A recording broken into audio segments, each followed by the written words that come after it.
안녕하세요 여러분, 반갑습니다. 한 주간 잘 지내셨습니까? 6월 첫째 주일을 맞이했습니다. 벌써 여름이 성큼 다가온 듯 합니다. 하나님께서 함께 하시고 하나님의 일하심을 풍성히 경험하는 이 한 달이 되시기를 간절히 소망합니다. 오늘은 우리가 예수님께서 긴 여행 끝에 드디어 예루살렘에 입성하시는 말씀을 함께 살펴보려고 합니다. 먼저 말씀을 읽겠습니다. 누가복음 19장 28절부터 48절 말씀입니다. 예수께서 이 말씀을 하시고 예루살렘을 향하여 앞서서 가시더라. 감람원이라 불리는 산 쪽에 있는 벳바게와 베다니에 가까이 가셨을 때에 제자 중 둘을 보내시며 이르시되 너희는 맞은편 마을로 가라. 그리로 들어가면 아직 아무도 타보지 않은 나귀 새끼가 매여 있는 것을 보리니 풀어 끌고 오라. 만일 누가 너희에게 어찌하여 푸느냐 묻거든 말하기를 주가 쓰시겠다 하라 하시매 보내심을 받은 자들이 가서 그 말씀하신 대로 만난지라. 나귀 새끼를 풀 때에 그 임자들이 이르되 어찌하여 나귀 새끼를 푸느냐 대답하되 주께서 쓰시겠다 하고 그것을 예수께로 끌고 와서 자기들의 겉옷을 나귀 새끼 위에 걸쳐 놓고 예수를 태우니 가실 때에 그들이 자기의 겉옷을 길에 펴더라. 이미 감람산 내리막길에 가까이 오심에 제자의 온 무리가 자기들의 본바 모든 능한 일로 인하여 기뻐하며 큰 소리로 하나님을 찬양하여 이르되 찬송하리로다. 주의 이름으로 오시는 왕이여 하늘에는 평화요 가장 높은 곳에는 영광이로다 하니 무리 중 어떤 바리새인들이 말하되 선생이여 당신의 제자들을 책망하소서 하거늘 대답하여 이르시되 내가 너희에게 말하노니 만일 이 사람들이 침묵하면 돌들이 소리 지르리라 하시니라. 가까이 오사 성을 보시고 우시며 이르시되 너도 오늘 평화에 관한 일을 알았더라면 좋을 뻔하였거니와 지금 내 눈에 숨겨졌도다. 날이 이를지라 내 원수들이 토둔을 쌓고 너를 둘러 사면에 가두고 또 너와 및 그 가운데 있는 내 자식들을 땅에 메어치며 돌 하나도 돌 위에 남기지 아니하리니 이는 내가 보살핌 받는 날을 알지 못함을 인함이니라 하시니라. 성전에 들어가사 장사하는 자들을 내쫓으시며 그들에게 이르시되 기록된 바 내 집은 기도하는 집이 되리라 하였거늘 너희는 강도의 소굴을 만들었도다 하시니라. 예수께서 날마다 성전에서 가르치시니 대제사장들과 서기관들과 백성의 지도자들이 그를 죽이려고 꾀하되 백성이 다 그에게 귀를 기울여 들으므로 어찌할 방도를 찾지 못하였더라. 아멘. 누가복음 9장에서 시작해서 19장까지에 이르는 예수님의 이 예루살렘 여행, 예루살렘으로 올라가는 그 여행이 드디어 마무리됩니다. 예수님께서 드디어 예루살렘에 입성하십니다. 시편 122편에 보면 순례자들이 긴 여행을 거쳐서 예루살렘에 도착했을 때의 그 마음을 노래한 것을 볼 수 있습니다. 순례자의 기쁨을 이렇게 노래합니다. 사람이 내게 말하기를 여호와의 집에 올라가자 할 때에 내가 기뻐하였도다. 예루살렘아 우리 발이 내 성문 안에 섰도다. 예루살렘아 너는 잘 짜여진 성읍과 같이 건설되었도다. 지파들 곧 여호와의 지파들이 여호와의 이름에 감사하려고 이스라엘의 전례대로 그리로 올라가는도다. 예루살렘을 위하여 평안을 구하라. 예루살렘을 사랑하는 자는 형통하리로다. 내 성 안에는 평안이 있고 내 궁중에는 형통함이 있을지어다. 내가 내 형제와 친구를 위하여 이제 말하리니 내 가운데에 평안이 있을지어다. 여호와 우리 하나님의 집을 위하여 내가 너를 위하여 복을 구하리로다. 정말 아름다운 또 그 예루살렘에 도착한 순례자의 그 마음에 있는 벅찬 감격과 기쁨이 느껴지는 그런 시이지 않습니까? 예루살렘이 잘 짜여진 성읍과 같이 정말 아름답게 건설되었고 그 위에 발을 들여 놓았을 때에 느끼는 그 기쁨, 그런 것을 보여주고 있습니다. 아마도 예수님과 제자들에게도 그런 기쁨과 또 감격이 있었을 것입니다. 그런데 여러분, 예수님의 예루살렘 입성은 이 시편이 말하는 기쁨이나 감격, 감동 그런 것을 훨씬 뛰어넘는 것입니다. 놀라운 의미가 이 속에 있는 것입니다. 비교할 수 없는 특별한 의미가 여기에 있습니다. 그것은 하나님의 놀라운 구원 계획이 이제 성취되고 그 완성을 바라보게 되었다는 것입니다. 예수님께서 여러분 왜 예루살렘으로 가셨습니까? 십자가에 죽으시기 위해서였습니다. 자기 목숨을 많은 사람의 대속물로 주기 위해서였습니다. 우리를 위한 하나님의 그 구원 계획을 완성하시기 위해서 예루살렘으로 올라가신 것입니다. 하나님께서 범죄한 인간을 구원하시기 위한 크고 놀라운 계획을 세우셨죠. 여자의 후손을 통해서 뱀의 후손의 그 머리를 상하게 하겠다. 그렇게 말씀해 주셨습니다. 아브라함을 갈대아 우르 그 우상의 도시에서 불러내셨습니다. 가나안 땅으로 불러내셨죠. 그리고 100세 되었을 때에 아들 그 씨앗 하나님의 그 약속 하나님의 그 계획의 씨앗을 주십니다. 이삭이 태어납니다. 그리고 이삭이 야곱과 에서 쌍둥이 형제를 낳고 야곱은 12아들을 낳지 않습니까? 그 12아들 중에 요셉이 애굽으로 또 팔려가죠. 그러나 하나님의 특별한 섭리 가운데 요셉이 애굽의 총리가 되고 그 극심한 기근 속에서도 그 이스라엘의 가족들이 목숨을 건지게 됩니다. 살아남게 됩니다. 그리고 그들이 애굽 땅 고센에 살면서 큰 민족이 되었죠. 그 큰 민족이 이제 애굽에서 나오지 않습니까? 출애굽합니다. 출애굽해서 시내산에서 십계명을 받고 하나님의 백성으로서의 삶의 원리를 익히고 성막을 받고 하나님을 어떻게 만날 것인지 하나님의 그 큰 구원 계획이 어떻게 되는지 유월절과 성막 이런 것들을 통해서 하나님께서 구원 계획을 보여주십니다. 가나안 땅에 도착한 이스라엘 백성들이 그곳에 오랫동안 이제 거주하게 되죠. 특별히 다윗을 하나님께서 세우십니다. 왕국을 세우십니다. 다윗이 어디를 가든지 승리하고 하나님의 영광을 크게 드러내게 됩니다.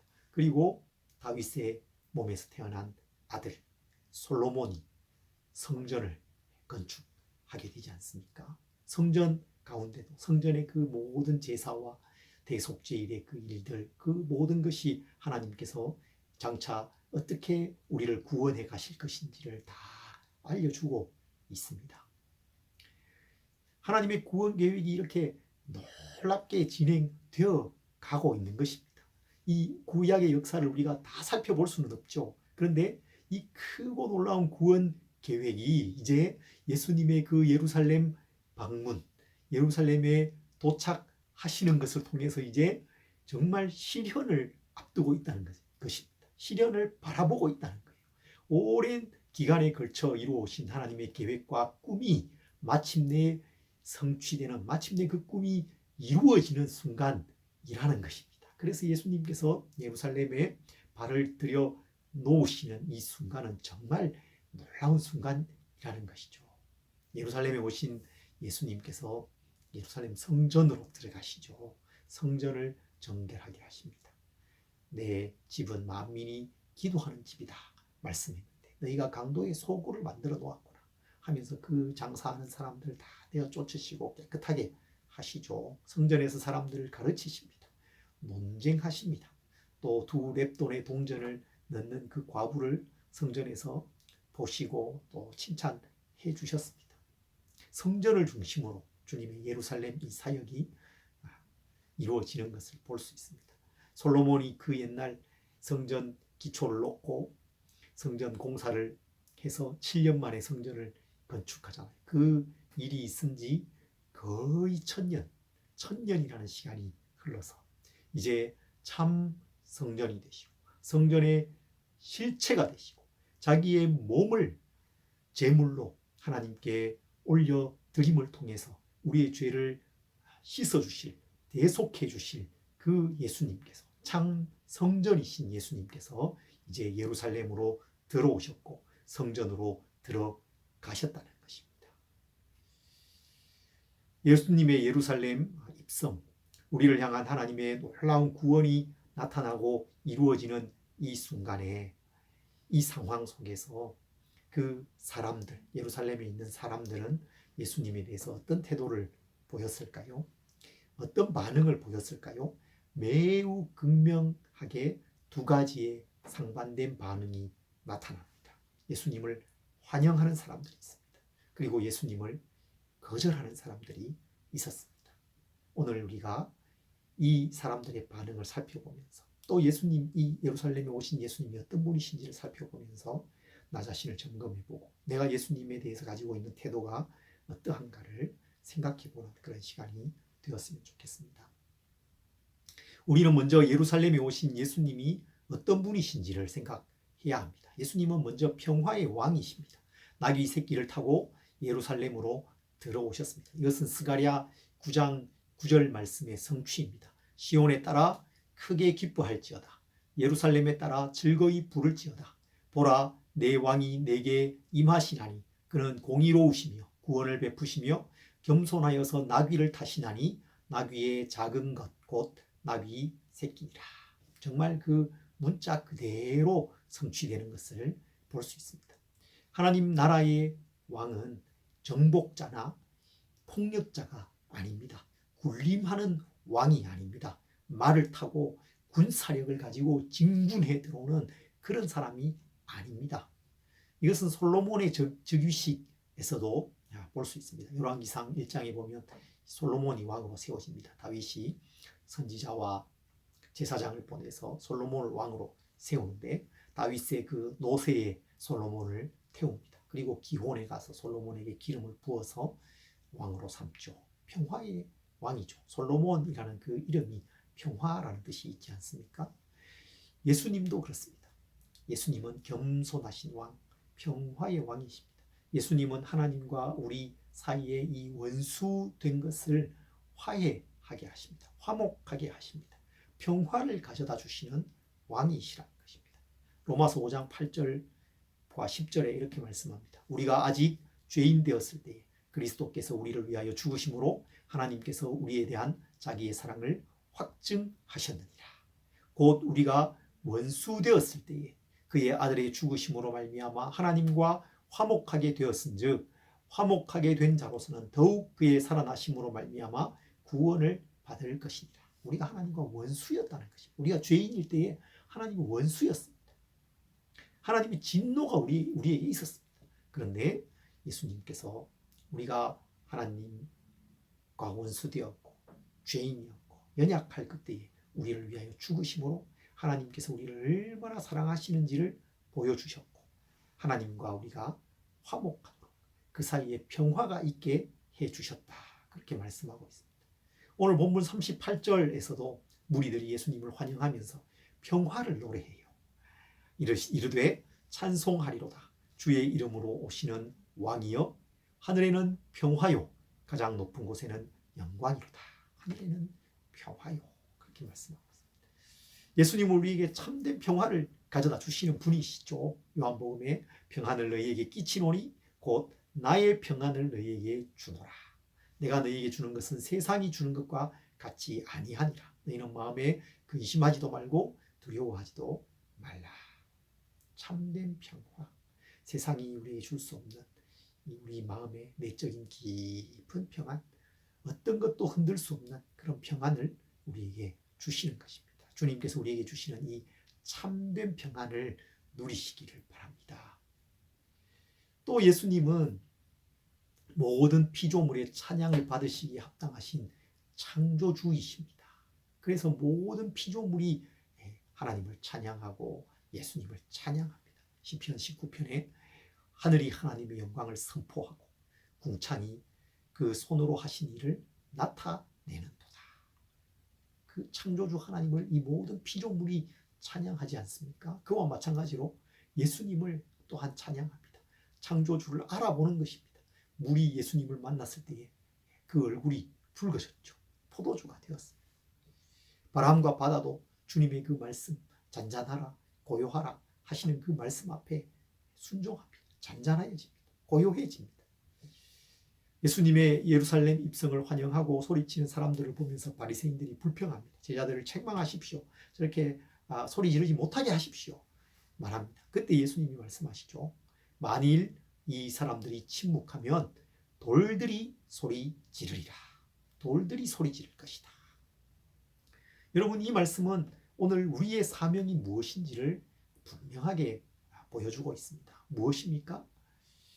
하나님을 찬양하는 것입니다. 우리의 창조주, 우리의 구원자, 평화의 왕이신 주님, 예루살렘에 입성하셔서 그 모든 구원의 일을 이루어 가시는 그 주님을 찬양하는 것, 예배하는 것이 우리가 마땅히 해야 할 일이고 우리의 사명인 것입니다. 주님을 향해서 우리가 소리 질러야 하는 것입니다. 우리가 소리 지르지 않으면 돌들이 소리 지를 것이다. 오늘 우리가 참으로 주님께 기쁨의 소리를 지르고 감사의 소리를 지르고 찬양하는 이 예배, 이 주일이 되었으면 좋겠습니다. 예수님께서 예루살렘에 이제 이렇게 들어오십니다. 그 들어오심의 의미가 무엇인지를 생각해 보았습니다. 이제 예수님을 향한 사람들의 반응 살펴보려고 합니다. 그리고 내 마음은 어떠한가 생각해 보려고 합니다. 먼저 예수님을 거절하고 배척하는 사람들이 있었습니다. 예루살렘의 지도자들이죠. 이 지도자들이 예수님을 거절합니다. 사실 예루살렘이 예수님을 거절했습니다. 예수님을 배척했습니다. 누가복음 이 전체 속에는 예수님을 배척하는 이야기가 많이 나옵니다. 예수님께서 베들레헴에 탄생하셨을 때에 베들레헴에는 예수님이 계실 공간이 없었죠. 예수님이 계실 방이 없었습니다. 사람들의 마음에 예수님을 모셔드릴 만한 공간, 그 여지가 없었습니다. 세상이 예수님을 환영하지 않았습니다. 배척했죠. 예수님의 사역 초기에 예수님의 그 가족들이 예수님을 배척했습니다. 예수님이 고향 나사렛으로 가셨을 때에 그 고향 사람들이 예수님을 환영하지 않았습니다. 배척했습니다.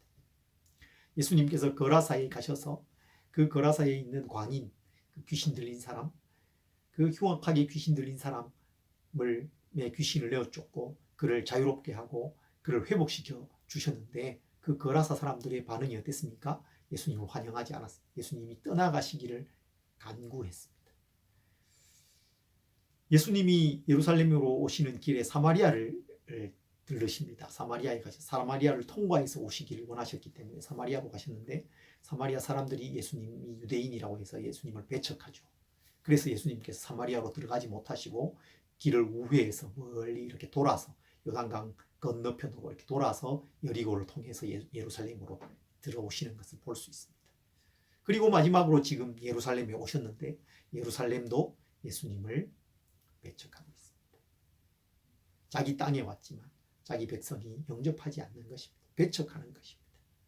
성전에 들어가셨지만 그 성전의 주인이시고 참 성전이신 그 예수님을 사람들이 배척하고 있습니다. 오늘 본문에 보면 무리들이 찬양하고 예수님을 향해서 소리 지르자 바리새인이 제자들에게 예수님에게 제자들을 책망하라고 그렇게 말하지 않습니까? 이 바리새인들이 예수님을 지금 환영하고 있지 않는 것입니다. 배척하고 있는 것입니다. 또 성전에 들어가셔서 성전을 깨끗하게 하시고 만민이 기도하는 집이다 말씀하시고 그랬을 때에 이 제사장과 서기관들의 반응은 어땠습니까? 오늘 말씀 47절과 48절에 이렇게 말씀합니다. 예수께서 날마다 성전에서 가르치시니 대제사장들과 서기관들과 백성의 지도자들이 그를 죽이려고 꾀화되 백성이 다 그에게 귀를 기울여 들으므로 어찌할 방도를 찾지 못하였더라. 이것이 오늘 본문의 마지막이거든요. 대제사장, 서기관들, 백성의 지도자들, 예루살렘의 이 권력자들이 예수님을 죽이려고 꾀합니다. 죽이고자 합니다. 적대적으로 대합니다. 적대감을 노골적으로 표현합니다. 나타내기 시작했습니다. 그리고 이제 이어지는 20장으로 가면 예수님과의 격렬한 논쟁이 벌어집니다. 무슨 권위로 당신이 이렇게 와서 말을 전하고 이렇게 하고 있습니까? 권위에 대한 도전을 합니다. 또 세금과 관련된 논쟁, 부활에 대한 논쟁, 수많은 이 논쟁들이 벌어지고 그러면서 예수님에 대한 적대감이 점점점 커져가고 마침내 예수님이 십자가에 못 박혀 죽게 되시는 거죠. 그러나 여러분, 예수님을 환영하는 사람들이 있었습니다. 예수님을 환대하는 사람들이 있었습니다. 누가복음 전체에도 예수님을 환영하는 사람들이 있었잖아요. 주로 어떤 사람들이었습니까? 이방인, 사마리아인, 세리, 죄인, 과부, 여인, 연약한 사람들이 예수님을 환영합니다. 잃어버려진 사람들이 예수님을 환영합니다. 예수님께 나아옵니다. 그래서 이 누가복음이 잃어버린 자들의 복음이죠. 인자가 온 것은 잃어버린 자를 찾아 구원하려 합니다. 주님 그렇게 말씀하셨잖아요. 오늘 본문 속에도 이름이 나타나지 않는 사람들이 예수님을 환영합니다. 먼저는 예수님께 나귀 새끼를 내어드린 사람이 있습니다. 예수님께서 예루살렘에 들어가시기 전에 제자 둘을 그 맞은편 마을로 보내시면서 말씀하시죠. 그 마을에 가면 나귀 새끼가 매여 있는 것을 볼 텐데 끌어오너라. 누가 왜 그렇게 가져가냐 물으면 주가 쓰시겠다 하라. 그 말씀을 주십니다. 그렇게 그 말씀을 그들에게 넣어주시죠. 갔습니다. 가서 보니 정말 나귀가 아무도 타보지 않은 나귀 새끼가 있습니다. 풀어서 끌고 오려고 하는데 왜 끌고 가냐 묻는 거죠. 주께서 쓰시겠다. 그걸로 끝입니다. 그래서 그 나귀를 가져오게 되죠. 아무도 타보지 않은 나귀, 거룩한 일에 사용하기 위해서 준비되어 있는 그 나귀를 가져와서 예수님께서 그 나귀를 타시고 입성하시게 되는 거죠. 그 이름도 기록되어져 있지 않은 그 나귀의 주인 예수님을 환영하는 사람입니다. 예수님을 환대하는 사람입니다. 예수님께 자기 자신을 내어드리는 사람이죠. 예수님께 자신의 소유를 기꺼이 내어드리는 사람입니다. 주께서 쓰시겠다고 말씀하실 때에 아무 말 없이 기꺼이 내어드릴 수 있는 사람, 그 사람이 예수님을 환영하는 사람입니다. 여러분 어떠십니까? 내 삶의 주인이 예수님이시라는 것을 인정하십니까? 내 모든 소유의 주인이 예수님이라는 것을 여러분 인정하십니까? 그렇게 인정하면서 주가 쓰시겠다, 주께서 쓰시겠다 말씀하시면 기꺼이 그것을 내어드릴 수 있는 그런 사람들이 되어야 되겠습니다. 그것이 예수님을 환영하는 사람인 것입니다.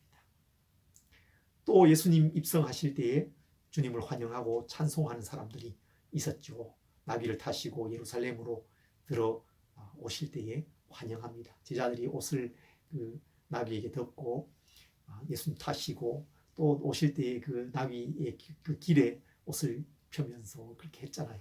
무리들이 오늘 본문에 나오지 않지만 다른 복음서에는 종려나무 가지를 흔들면서 나뭇가지를 또 깔기도 하면서 예수님을 환영합니다. 이르되 찬송하리로다. 주의 이름으로 오시는 왕이여, 하늘에는 평화요, 가장 높은 곳에는 영광이로다. 주님을 통해서 임하는 그 평화와 기쁨을 소망하면서 예수님을 그들이 환영하고 있는 것입니다. 예수님을 환영하는 사람에게 여러분 참된 평화가 임하는 것입니다. 예수님을 환영하는 사람에게 여러분 하나님의 그 구원이 임하는 것입니다. 여러분 예수님을 환영하시기 바랍니다. 삶 모든 곳에서 예수님을 깊이 환영하고 기뻐하고 예수님을 환대하고 또 나 자신을 내어드리는 삶을 살아가시기 바랍니다. 여러분 예수님을 향한 환영과 거절 또 환대와 배척이라는 이 두 상반된 태도가 가져올 그 결과가 무엇일까요? 그 엄청난 결과를 그들은 미처 몰랐을 것입니다. 정말 몰랐을 거예요. 오늘 본문 41절부터 44절에 예수님의 말씀을 통해서 그 거절의 결과가 무엇인지를 알 수 있습니다. 정말 중요한 말씀이죠. 41절부터 44절 이렇게 말씀합니다. 가까이 오사 성을 보시고 우시며 이르시되 너도 오늘 평화에 관한 일을 알았더라면 좋을 뻔하였거니와 지금 내 눈에 숨겨졌도다. 날이 이를지라 내 원수들이 토둔을 쌓고 너를 둘러 사면으로 가두고 또 너와 및 그 가운데 있는 내 자식들을 땅에 메어치며 돌 하나도 돌 위에 남기지 아니하리니 이는 내가 보살핌 받는 날을 알지 못함을 인함이니라 하시니라. 예루살렘 그 평화의 도시, 이름도 평화의 도시잖아요. 예루살렘, 살렘이 평화잖아요. 그런데 그 평화의 도시가 평화에 관한 일을 알지 못합니다. 예수님이 평화의 왕으로 오셔서 우리에게 참된 평화, 하나님과 원수된 것을 돌이키시는 그 참된 평화를 주실 것을 알지 못합니다. 세상이 알지 못하는, 경험할 수 없는 그 참된 평화를 우리에게 주실 것을 그들이 알지 못합니다. 그래서 평화의 왕이신 예수님을 그들이 거절하고 평화의 왕이신 예수님을 배척하고 있습니다. 주님이 그것을 안타까워하시는 거죠. 주님께서 평화의 도시에 임할 그 심판을 바라보면서 눈물을 흘리시는 것입니다. 슬퍼하시는 것입니다. 탄식하시는 거예요. 돌 하나도 돌 위에 남지 않는 철저한 파괴, 철저한 심판, 멸망이 그들에게 임할 것입니다. 이것은 역사적으로 성취되었죠. AD 70년경에 로마의 티투스가 이끄는 그 로마 군대가 예루살렘을 에워싸고 파괴하고 예루살렘 성전을 다 부쉈잖아요. 그 엄청나게 화려하고 웅장했던 건물이 돌 위에 돌 하나도 남지 않을 만큼 철저하게 파괴되었습니다. 그리고 여러분, 이것은 역사적으로 그렇게 성취되었을 뿐만 아니라 예수님께서 주시는 그 평화를 거절하고 배척하는 사람에게는 역사적으로 또 이 시대에도 언제나 하나님께서 심판하시고 자비가 없는 멸망이 분명히 찾아올 것입니다. 결코 피할 수 없는 것입니다. 여러분, 예수님께서 드디어 예루살렘에 도착하셨습니다. 이것은 그저 2000년 전 예수님께서 한 도시에 오신 것만의 그 의미가 아닙니다.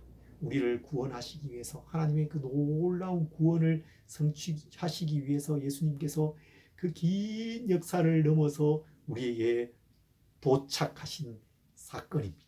하나님의 구원, 하나님의 평화라는 그 선물, 그 택배가 지금 문 앞에 도착한 것입니다. 어떻게 해야 됩니까? 택배가 왔습니다. 문을 열고 물건을 가지고 들어와야죠. 기대를 가지고 그 박스를 열어야죠. 그 안에 예수 그리스도가 계신 것입니다. 그 안에 우리를 향한 하나님의 구원이 들어있습니다. 하나님의 평화가 그 안에 담겨 있는 것입니다. 하나님께서 우리에게 주시는 선물입니다. 여러분, 예수님을 환영하시기 바랍니다. 오늘 나의 삶 속에 예수님을 환영하고 맞아들이십시오. 문을 여십시오. 마음의 문을 여십시오. 삶의 문을 여십시오. 우리의 평화의 왕, 우리의 창조주 예수님을 맞아들이십시오. 그분을 경배하고 찬양하고 또 내 삶과 나의 소유를 주님께 드려서 주님을 섬기는 삶을 살아가는, 그래서 주님 주시는 참된 평화와 죄 용서와 구원의 그 감격과 기쁨을 누려가는 우리 성도님들이 다 되시기를 간절히 소망합니다.